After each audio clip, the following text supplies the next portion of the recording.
Hello everyone, আসসালামু আলাইকুম। Honey mustard sauce বা বার্গারের সসটা কিন্তু আমাদের সবারই অনেক পছন্দের। আমি একদম টেক আউটের টেস্টটাই রিক্রিয়েট করার চেষ্টা করেছি, আর সবগুলো উপকরণ আশা করি আপনাদের বাড়িতেই আছে। চলুন দেখে নিচ্ছি। মেয়োনিজ নিয়ে নিচ্ছি 4 টেবিল চামচ,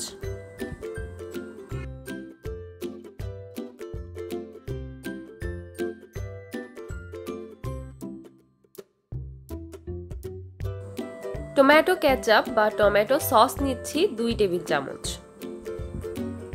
লাল মরিচের গুঁড়ো নিচ্ছি 1 চা চামচ। ঝাল খেতে সমস্যা থাকলে পেপরিকা পাউডারও দিতে পারেন।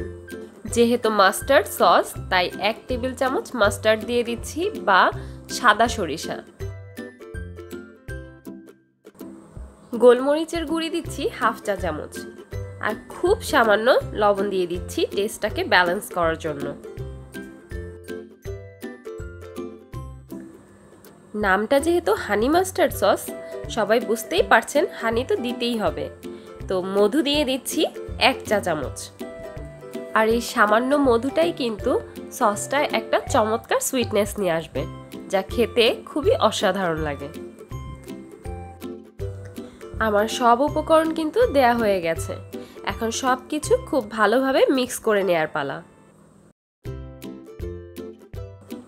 এই সসের থিকনেসটা আর রংটা দেখলে কিন্তু আর লোভ সামলানো যায় না। এই সসটা কিন্তু শুধু বার্গারের সাথেই নয়, সব কিছুর সাথেই খুব সুন্দরভাবে অ্যাডজাস্ট হয়ে যায়। আমার কিন্তু সবচেয়ে মজা লাগে ফ্রেঞ্চ ফ্রাইজ দিয়ে।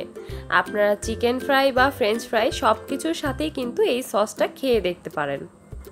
আর এই সসটা একবার বানিয়ে আপনারা মাসখানেকের মতো ফ্রিজে রেখে খেতে পারবেন। যে কোনো ফ্রাইজ দিয়ে কিন্তু সসটা খুব চমৎকার লাগে। আশা করি আমার এই কুইক রেসিপিটা আপনাদের অনেক ভালো লেগেছে, আর যদি ভালো লেগে থাকে তাহলে আমার চ্যানেলটা কিন্তু সাবস্ক্রাইব করতে ভুলবেন না। কেমন লাগলো আমাকে কমেন্ট করে অবশ্যই জানাবেন। Please like and share the video if you liked it. You can also join me on my Facebook group. Find the link in the description box below. Allah Hafiz!